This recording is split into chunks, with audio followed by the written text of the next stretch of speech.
My guest today has trained more than 30,000 people, including Hollywood superstar Dave Bautista. Joe Bennett, welcome to the show. Where people get stuck is they work their whole lives and they go from work to the couch, and that's it. You can just do something positive that takes that long every single day. That's gonna have so much more impact. People get all gung-ho. I'm gonna work out 7 days a week, 3 hours a day. No, that's a horrible idea. That's the best way to burn yourself out, and I'll never see you in the gym again. Welcome to the Labrada Show.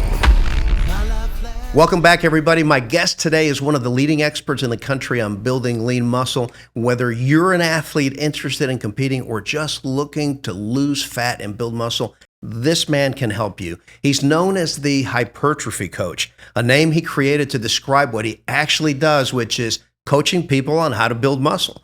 He's trained more than 30,000 people, including 6 Olympia champions, and is the trainer of Hollywood superstar Dave Bautista. I've had the privilege of hosting him for a training seminar at our gym, and let me tell you, he is one smart guy when it comes to showing you how to build muscle. Joe Bennett, welcome to the show. Yeah, thank you very much for having me. I appreciate you having me on. We're glad to have you. Joe, you're known as the Hypertrophy Coach. A lot of people don't even know what muscular hypertrophy is. So can you give us a definition of that? Yeah, for sure. So hypertrophy in and of itself, I think it can actually have some meaning outside of kind of the medical world, but it just means growth. And generally in the, science world, anything dealing with the human body, it means specifically, muscle growth. So not all of our viewers are bodybuilders, and I know that you work with a lot of bodybuilders. A lot of them simply want to get leaner, more muscular, perhaps drop some body fat. And, I've heard some say, especially women, that I don't want to build muscle. I just want to drop fat. So how important is muscular hypertrophy to them? Yeah, it's super important. And honestly, I spent the better part of the first decade of my training, I kind of just worked in normal big box gym, working with general population. I would say right when I started, 100% of my clientele was again, normal people, general fitness, weight loss. And that's pretty much what I heard with most people sitting in front of me. A lot of common, like you said, with females, but same thing with males. I've literally probably had hundreds of people sit in front of me and say, I don't want to get too bulky, which always would require me to suppress a chuckle. But honestly, the longer I was in it, I realized it's not people are coming to me for help. They're not supposed to know what everything means with muscle building and all that kind of stuff. The same as I don't know, any other expertise, any other profession outside of mine. And so I used to actually sometimes try and explain to people right then and there, how important muscle was, not realizing honestly that that's probably a huge turnoff. And it was if I would tell some female comes and says, hey, I don't want to get bulky, I don't want to get too big, and I try and explain why muscle is good and how it's important, lots of times they'd kind of close off, this guy's not listening at all. This is the one thing I said I don't want, and he's trying to convince me I do want it. And so the funny thing is I learned actually, if someone tells you things that we know aren't actually accurate, they say I want long, lean, toned muscle, none of those things can you actually, there's nothing I can do to make a muscle longer or a muscle leaner or a muscle more toned. I don't even really know what that means.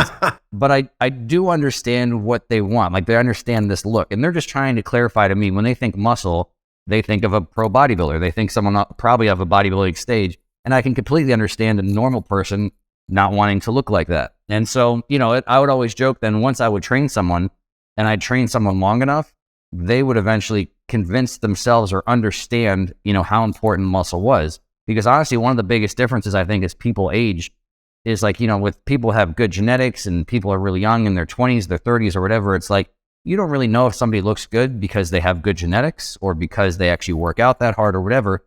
But that's one of the biggest things as people get older, you lose muscle if you don't train, right? And that's sarcopenia, they call it.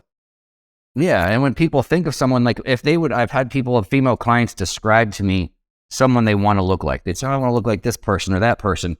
And when we'd actually go and look, there'd be a component where they would understand, okay, this person is lean. Generally, they would always point out someone lean. But if there'd be a difference between, that person and a normal person, most of the time, whoever they were picking was pretty muscular. And they'd really understand okay, it's that muscularity that actually provides shape. And I joke, it is obviously different between males and females. Females is some of females can carry fat in body parts where it looks good. That's the joke. Where your young fat looks good, but you can also obviously have a lot of muscle on your lower body. You can have muscle on your glutes. You can have muscle on your legs. And as you get older, that fat generally doesn't tend to, go the way that it does tend to go the way that gravity is going. It starts pulling it down. Whereas muscle, if muscle, if you're actually training and females actually have a significant amount of muscle, particularly in their lower body or whatever, things tend to hold in place better. So it's one of those things where it's people kind of have to, I think, actually really understand it for themselves and kind of actually see it on someone else. And then especially when someone puts muscle on, like especially when a female, again, puts muscle on in a place where they actually want it, and they realize, like, oh, holy cow, like this looks better. Like now I actually look better in a bathing suit, or I look better with whatever. And then it starts to obviously, ring true to them. And then they also realize if they actually commit to the process, that like it's hard to put on muscle, and it's obviously harder for females to put on muscle than males, right? And they're not going to wake up one night bulky. Yeah, it's true. And I think science is really catching up with this as well too. There's all sorts of really interesting stuff now where they're correlating more and more health markers, with muscle. Like we've kind of known stories where it's like, we look at people, and people that are more muscular just seem to look younger. They seem to have better, higher quality of life, but we're tying it with more and more stuff. Whereas like the more people lose muscle, like the worse off a whole lot of other things go as far as relating to mortality, disease, and things like that. And we know that muscle is one of those biological markers of aging, which, Joe, it brings me to this, I'm going to lob you a softball. Yeah. What's your answer to, hey, what builds muscle? Yeah. It's funny. I think that the first answer, before getting too much into the specifics, is the same things with a lot of things in life, right? Which is just something that you can adhere to consistently. I mean, if I look at something required to build muscle, because I mean, honestly, if we look at some technical components of it and different methods, and if we, whatever, there's something to the saying where there's a lot of ways to skin it, or whatever, there's different ways to skin a cat. That's the saying, something like that. But it's like, so there's a lot of technical, like different things that someone could make work, but it needs to be something consistent, and it needs to be something progressive. I mean, I think there's the big things that I think of, or at least at some point in time, something that you can maintain. Something that you can stick with. And this is something that I always tell people too. It doesn't do you any good if you sign up, go to the gym, and in the first week you burn yourself out because you're on a schedule that you just can't keep. You can't train 3 hours a day because you don't have time and your body can't recover from it. And so you have to use things that fit into your lifestyle, and I always mention that it's a good thing for them to incorporate these things slowly, and just add one thing at a time. Now, Joe, you're known for thinking outside of the box when it comes to exercise selection. There's many people, and you find them in every gym that tell you, hey, stick with the basics, exercise, hey, do squats, do bench presses. What do you say to these people?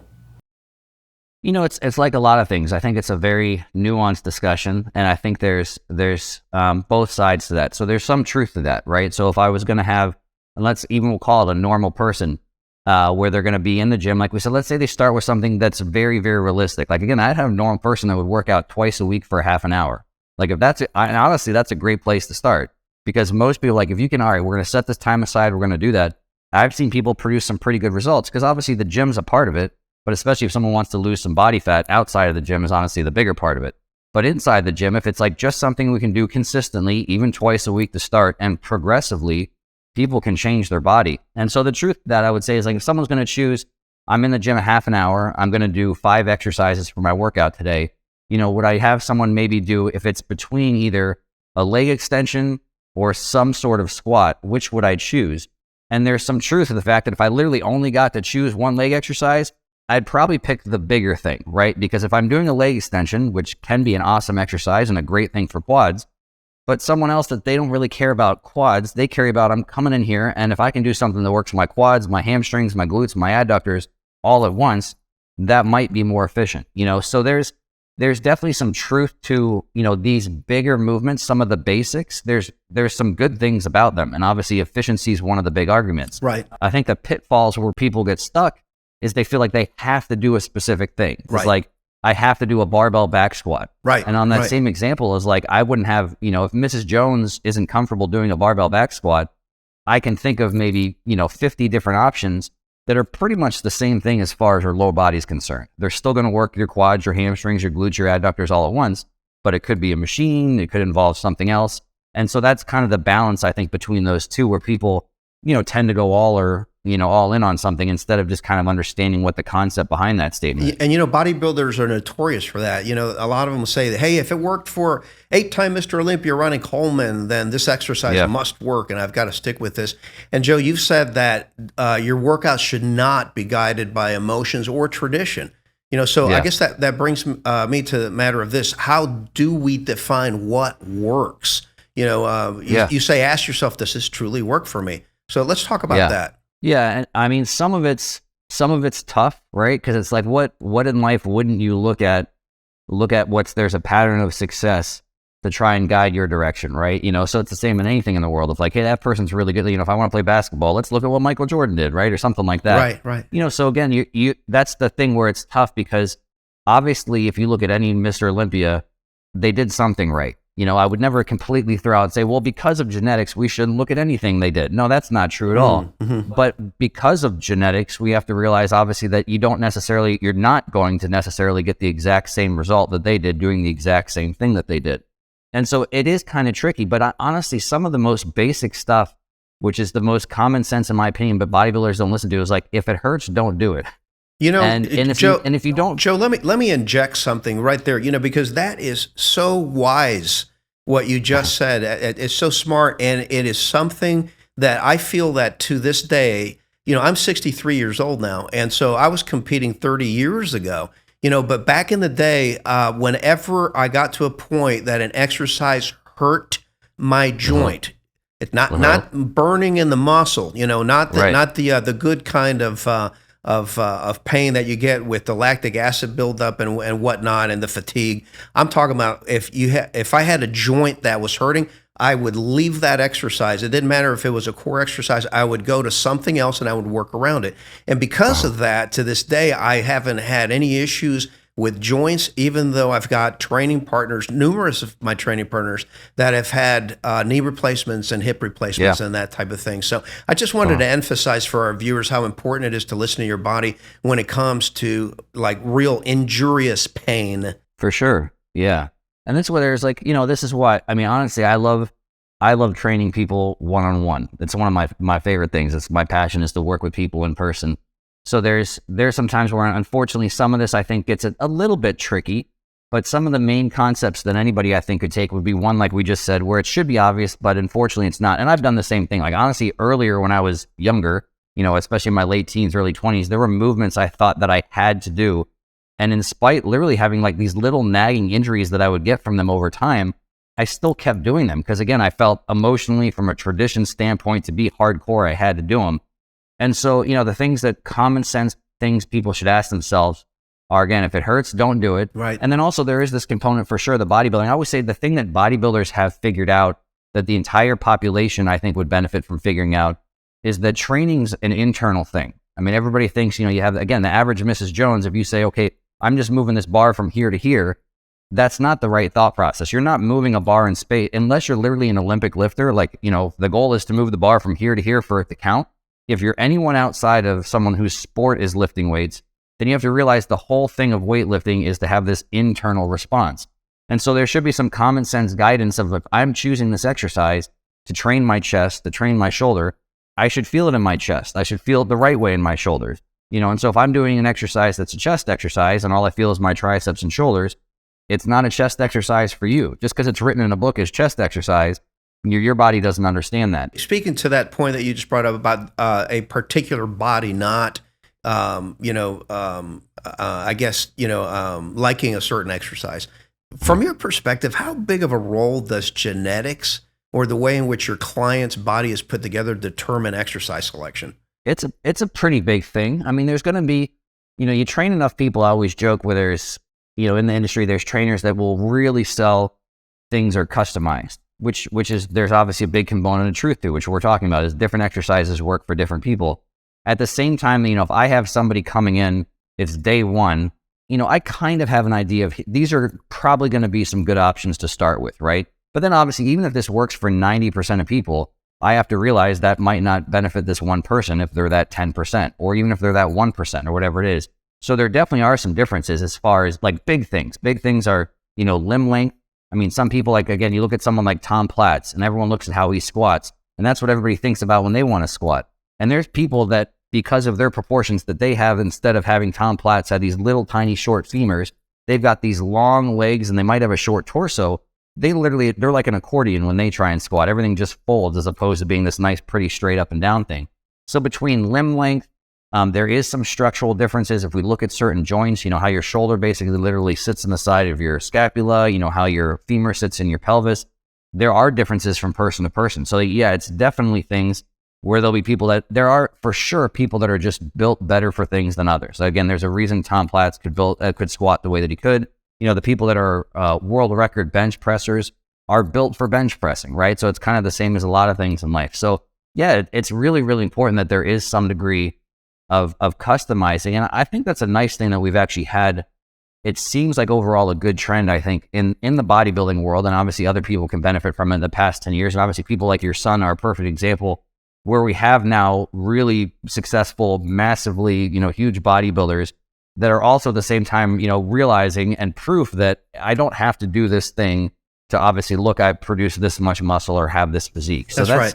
That's really, I think, the huge benefit of all of this is where, again, because people do get caught up, if I don't train like Ronnie Coleman, I'm a failure. I'm not a bodybuilder. Then that's obviously horrible. Whereas if it's just realizing, I used to joke, if it's like, if you can't do a barbell back squat without pain, but you can do a hack squat perfectly pain-free, like you're going to tell me if you go from doing a hack squat with 1 plate aside to a hack squat with 10 plates aside, your legs aren't going to get bigger, then it's like, well, why would you have to do a back squat then, right? We have a lot of great options. And you and I both know that the muscle doesn't know which exercise you're doing. It only feels stress, For sure. and so which leads me to something that you said. It jogged the thought about injury prevention. And you've said in the past that the inside joke among strength coaches at the Olympic and professional level is that coaches who produce the best results are those whose athletes are the coaches who don't injure their athletes.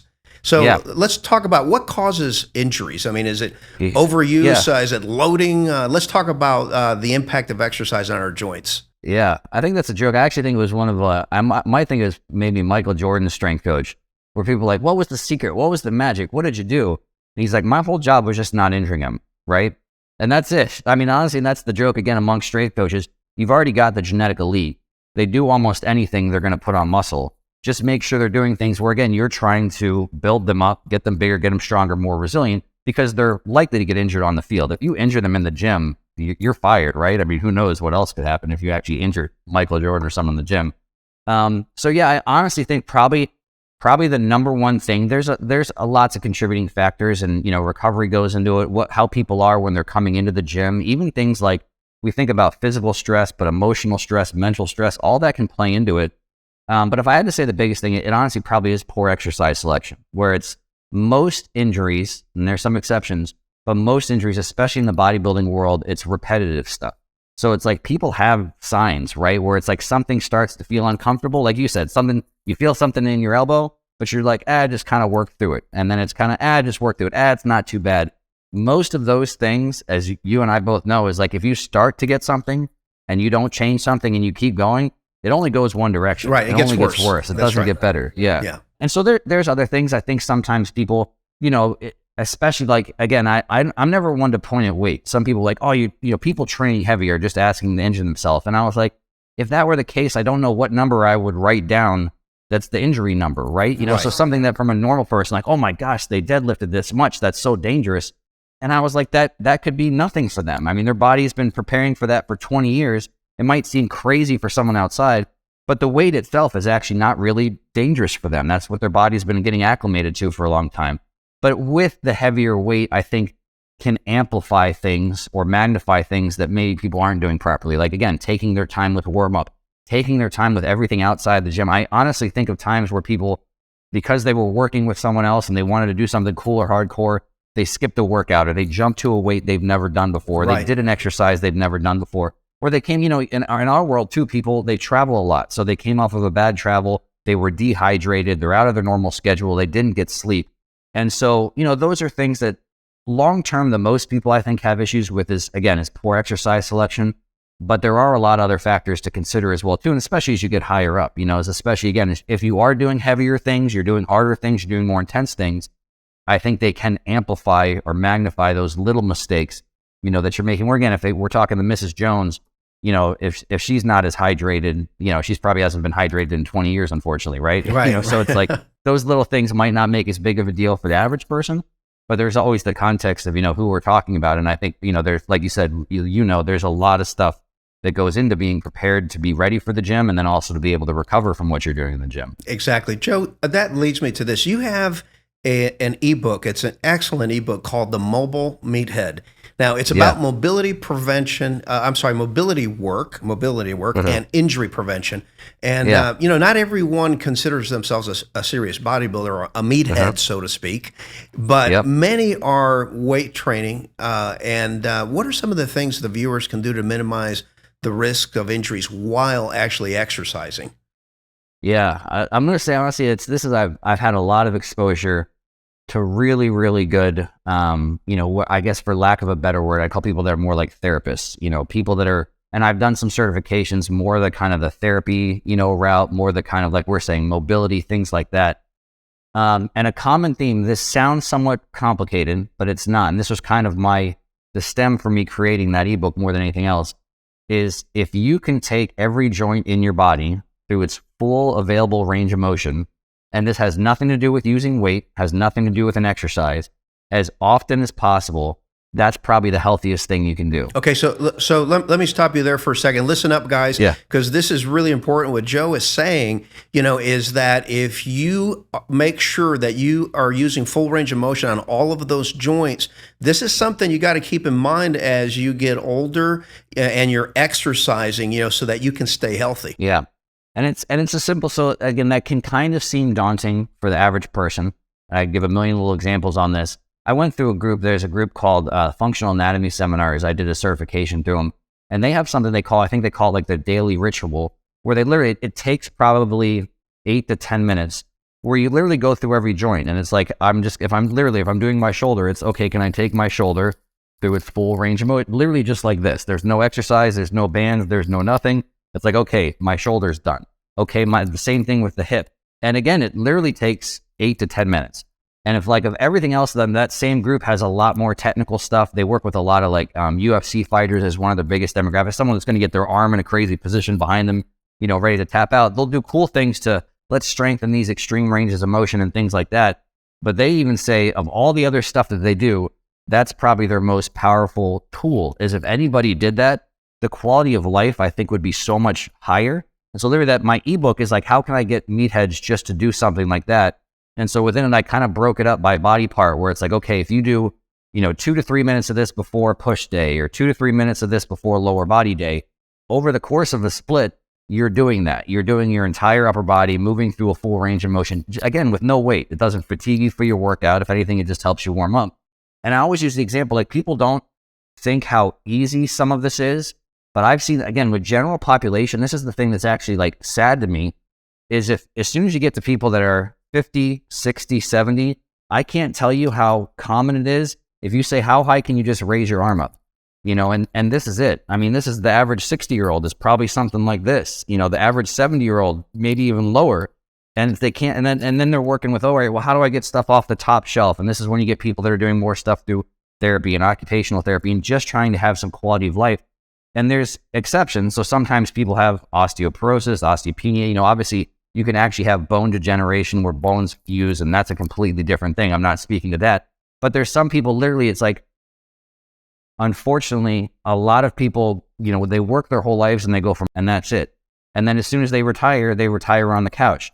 And it's as simple as, because they never raise their arm over their head, they lose the ability to raise their arm over their head. And your body is constant. The way our body adapts to resistance training. So if we put this thing on it repeatedly, the body adapts. If you don't put things on your body repeatedly, it adapts in a bad way. Again, muscles, if muscles don't go to a position to where they can contract, muscles literally change. It's a neurological thing first, in my opinion, where your brain literally doesn't know how to go there. Then physiological things can change, muscles change. Literally, I think joint articulations, the way we actually have bone surfaces can change. That is a great description of the process by which we lose our mobility and our ability to function. And I honestly, not to be, this is something, this is why I think if I have a perspective for people too, is because I've spent so much time with normal population too. I mean, I remember my oldest client, I think I trained at one point in time, was like 98. Wow. And That's impressive. I'd seen people all before that. And honestly, it gave me such perspective on, like, as much as I love the extreme nature of bodybuilding, I'm also like, I want to listen to someone like, what's your goal? What do you want to do? And I can just see the value, so much, obviously just starting to see it myself, getting a little bit older, relatively speaking, but then obviously with the people I've worked with, of just doing something you can consistently adhere to. And I have crazy stories. I always share this story of a guy that I had that was a client that was in his 60s when I had him. We used to do this balance assessment where I worked at this one gym where you'd see the 3 stages where you used to see how long someone could stand on one foot. And if they could stand on one foot for 30 seconds, you'd progress them past that. And most normal people over the age of 30 couldn't do that. And then honestly, how long could you stand on one foot with your eyes closed? That was the next thing. And if you could do that for 30 seconds, then you would progress to the next point. The last progression, which is actually pretty tough, is stand on one foot. You can practice this later when we're off air. But stand on one foot with your eyes closed, slowly rotating your head side to side. Hopefully everyone listening to this tries this at home. And so I used to take people through in some ways, it's kind of a silly assessment. Like, why would I take every single person that walks through the gym floor through it? But I saw some interesting things from it. And again, how important is balance, especially for older population? Like, that's honestly one of the worst statistics that you see is what someone's lifespan is after a hip replacement. And it's because most people is the same thing, is if someone's worried about stepping and tripping, what happens is they step, they trip, they break a hip. And so they think, I'm going to be more careful. I'm going to take these smaller and smaller steps. And that's how you get people that after hip surgery end up having these little tiny shuffles.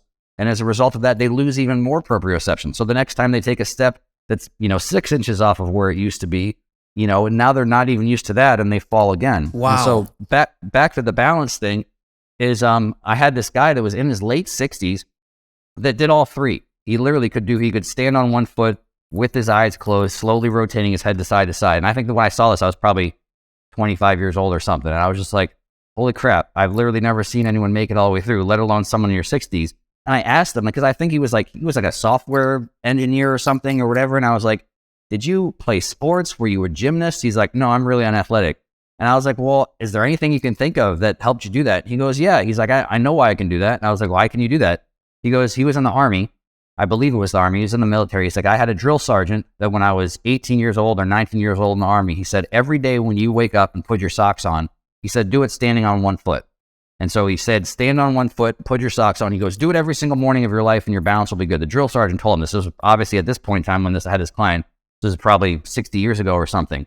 And he goes, yeah, so since I was 18, every single morning when I put my socks on, I stand on one foot and I put my socks on. Great advice. And I'm just like, you think of that, I was like, holy crap. And obviously how easy of a thing is that, and I work with old people that I was like, how do I improve their balance in these programs? And I got to progress. And it's this huge uphill battle.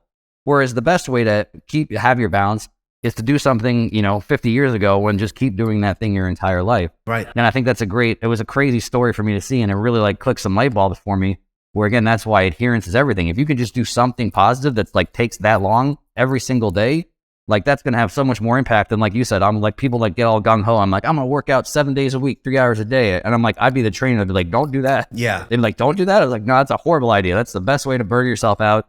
And, I'll never see you in the gym again in 3 weeks. Let me take your cue there when you said that's the best way to burn yourself out. And let's talk about recovery for a second. So we know that recovery from exercise is necessary for there to be progress. How does someone know when they're recovered enough from a workout that they can work out again, Joe? Yeah. I mean, there's I honestly think the most common sense one that most people can look at short term is just their ability to progress session to session. Because there's other factors that are a little different from person to person. So basically, whatever your gym performance is, and this is where it comes to, I think everybody in some way, shape, or form should track their workouts. And even tracking could just be remembering, right? If you've been doing the same weight for 10 years in a row, your goal is to maintain. You might not have to write down the same weight every single time. You know about where you're coming into and trying to keep it. But most people should have an idea where they're at.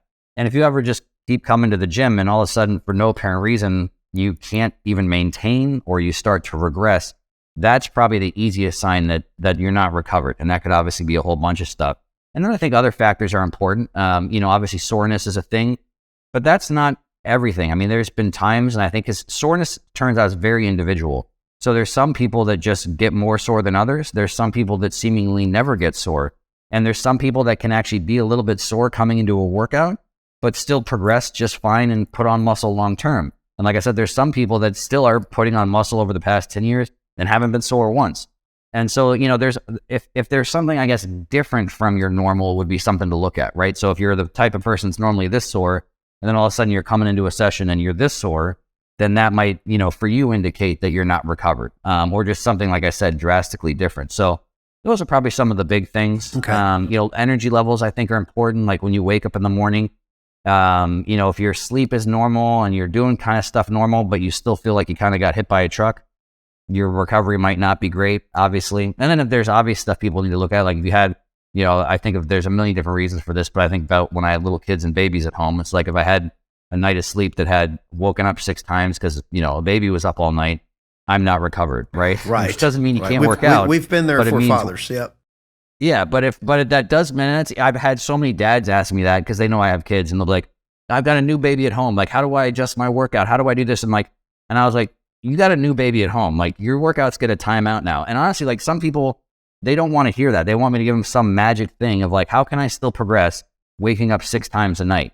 And I'm like, That's tough. the answer is you're not, period. And I was like, honestly, like I always say as a trainer, my number one job is to manage expectation. So if somebody wants some fancy answer, like eat twice as much protein, whatever, like in my opinion, especially the more advanced you get, you can't do anything to make up for lack of sleep. And so I say, honestly, like just adjust your expectation. Like that's what I always did when I had little ones. It was like, I know it doesn't last that long. And I would tell dads that don't want to hear this either, but I'm like, enjoy it. Like it's horribly exhausting and you're like a zombie for forever, but they're also super cute. They're in the bedroom with you. That might never, obviously it's not going to last. It's going to be gone soon. And I'm just like, tell guys, I'm like, shift your perspective. Like unless you're literally Mr. Olympia might have to go sleep in a different room because he's got to get ready for Mr. Olympia. But for everybody else, I'm like, just put the gains on hold. That's right. You're just going to be in maintenance mode for the next few months, and then you can get back to normal after that point. You have to have your priorities right. That's great wisdom, Joe. Now, listen, for those of our viewers that want to follow in your footsteps and become a hypertrophy coach, you have hypertrophy. I keep messing that word up. Hypertrophy Coach University. Tell us about Hypertrophy Coach University. Yeah, that's in the process. So actually, right now I have an app, and so that's just the Hypertrophy Coach app. So if anyone literally searched Hypertrophy Coach, wherever they get their apps from, App Store, Google Play, all that, I have like a condensed version of Hypertrophy Coach University on there. So I have basically what I would call like a preview that I kind of. The reason that I released it earlier, longer story, was when 2020 happened. I just wanted to have some stuff that I was going to take longer to do it, but I was like, you know what, I'm going to have something that people can actually go through and, do now when we can't be out doing things and in the gym and all that. But I'm in the process now of actually polishing it up and finishing and actually making it a certification. So I'm still probably a couple months out from having that all the way completed. But the goal of that, is to have basically a certification for someone. It's, I get a lot of people, it's the nicest compliment that I can get. And I always tell people from like a business standpoint, because I have people ask me like, what should I do and how should I be successful? I was like, honestly, like, your first thing is just give as much as you can for free.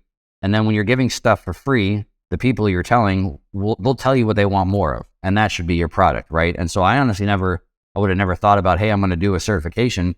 I always liked educating trainers. That was one of my jobs for, years at a time. But I had so many people that asked me for so long, like, hey, how do I do what you do? How do I get what you're getting? That was the stem of it, is like, okay, well, I'm just going to kind of make something different that I think is hopefully a lot more, because I've done a billion certifications. Some of them were amazing. Some of them were very applicable, and some of them were just like, completely clinical. It's like taking like a semester course at college where it's like, yeah, there's some good information, but like, I have no idea what to do now that I'm done with this. It doesn't actually help me when I have, again, Mrs. Jones sitting in front of me for the first session. What do I do? And so that was really the stem of it is, one, I think anyone going through it could find a ton of information valuable for training anybody. And then also, because that's the thing, is I've found so much value from training myself, training normal people.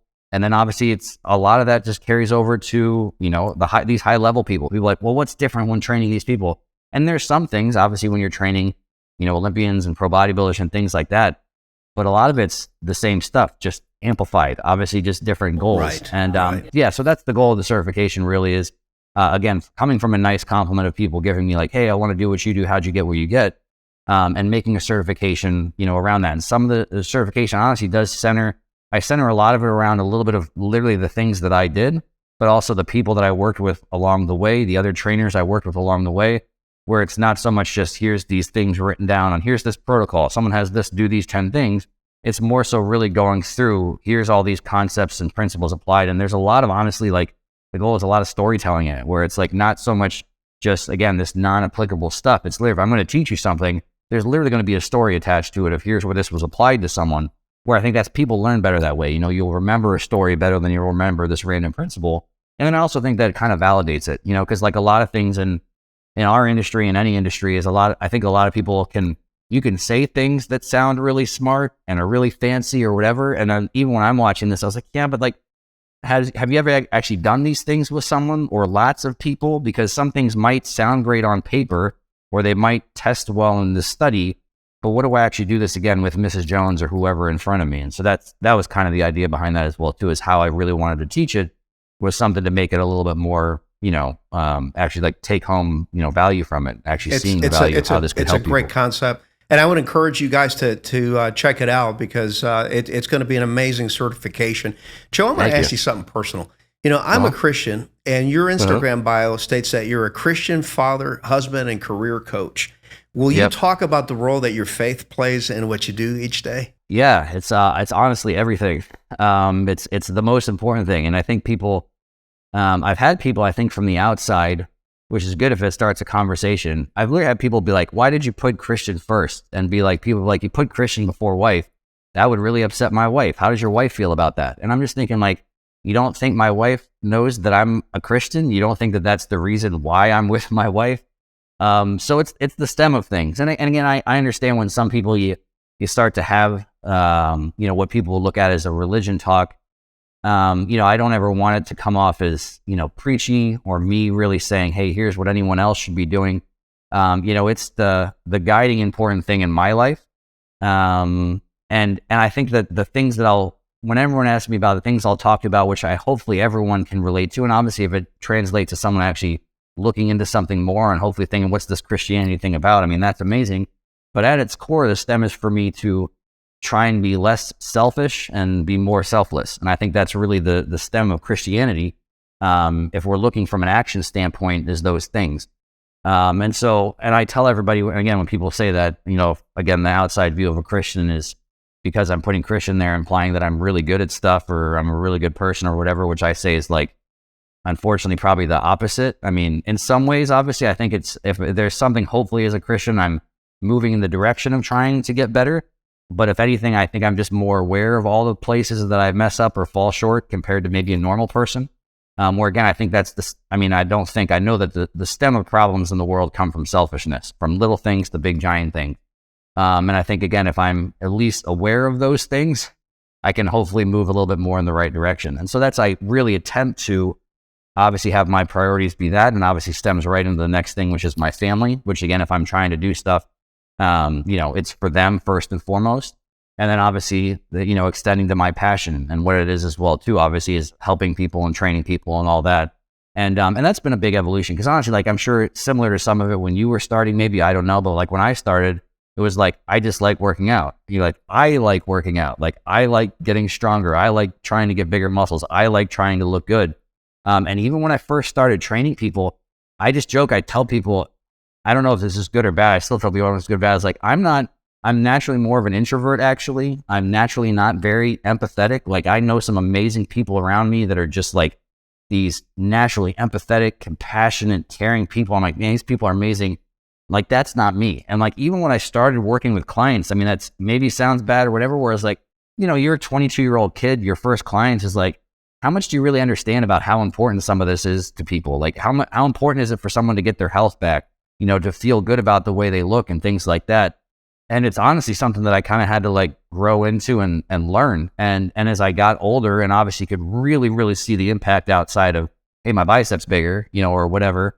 And then obviously from a training standpoint, I know how much being a trainer has made my life awesome, and how grateful I am for the things that the career I have. And now, again, that's the stem of the university as well too, is just wanting to share that stuff. And so that's been a big growth thing for me personally, is taking this thing that was really just personal for selfish reasons. And it is what it is. It's like, I just, I don't know too many teenagers that aren't selfish because you just don't know any better. I mean, there's some out there, not me. I was just all about me, obviously, as a teenager.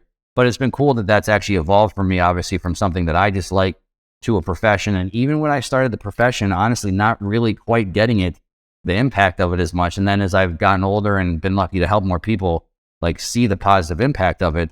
And now it's something that I do. I really just obviously like sharing that. And I like having like the conversations where it's like, as much as I could literally, you say, hey, Joe, make a course that's 20 hours long talking about bigger biceps.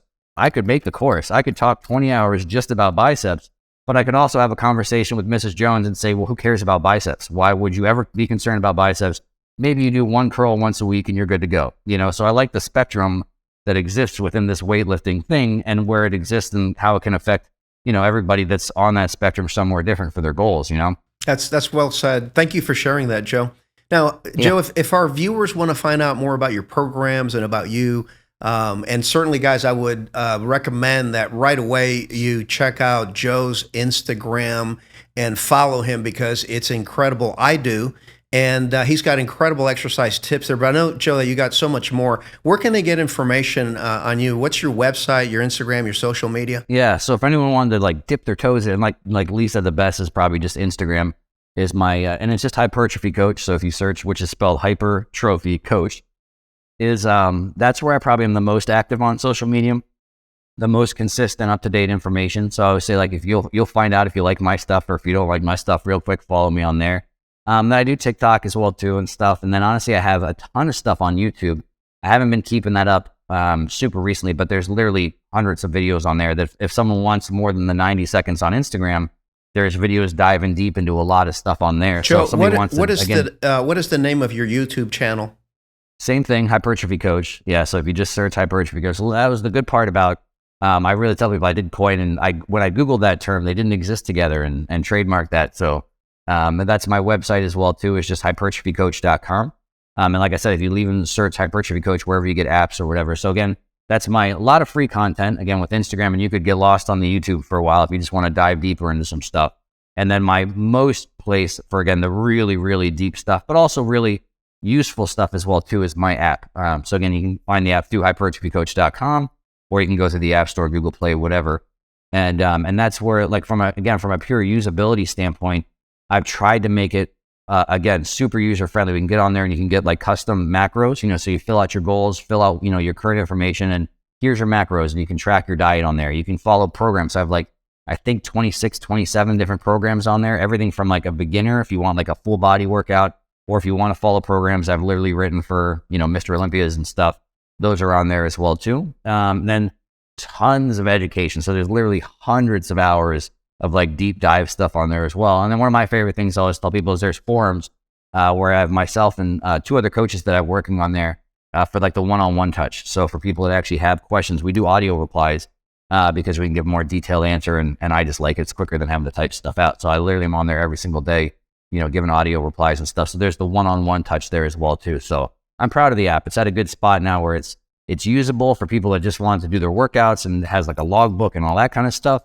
Or if people really want to get nerd deep, like I said, the people that want to hear me talk about biceps for 20 hours, that kind of stuff's on there too. So, well, guys, be sure to follow Joe. Be sure to check out the app. Check out his programs. It can cut years of wasted effort from your training, and you're getting results. So highly recommend that you do that. Joe, it was so good to have you today. Thanks so much for joining me. Yeah, thanks for having me on. This is huge for me. For anybody that doesn't know, I first was lucky enough to meet Lee through meeting his son Hunter, and getting to work with Hunter and train with Hunter. And like I said, we didn't touch on my beginnings too much, but my getting into this was falling in love with bodybuilding, was looking at Arnold's Encyclopedia of Modern Bodybuilding. That was my first intro into bodybuilding.